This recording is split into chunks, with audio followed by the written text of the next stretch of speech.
This morning, in a Jerusalem courtroom, John Demjanjuk continued to try to convince the court he's not Ivan the Terrible, the Treblinka death camp guard who helped kill 850,000 Polish Jews.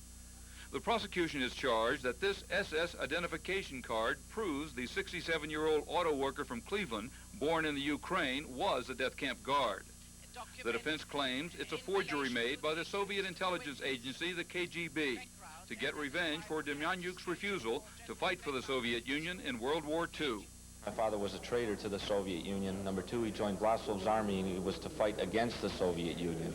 And number three, he survived forced repatriation where nearly 3 million people were sent back to the Soviet Union to certain death.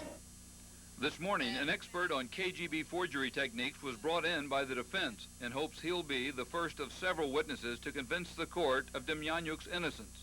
The trial is expected to continue until the first of the year. Ike Seamans, NBC News, Jerusalem.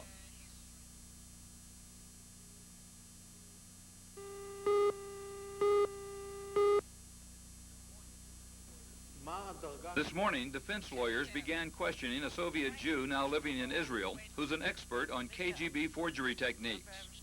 Demjanjuk has continually argued that the prosecution's key evidence, an SS identity card, was faked by the KGB to get back at him for refusing to fight for the Soviet Union in World War II.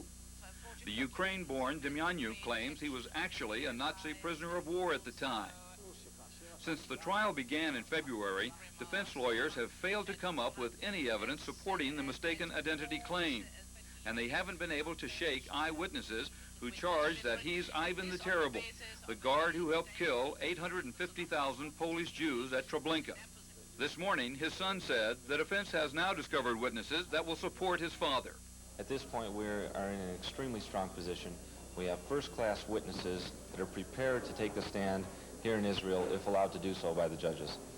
Defense lawyers have vowed to come up with a stronger case after being criticized by the judges for conducting an ineffective and at times an inept defense. Ike Seamans, NBC News, Jerusalem.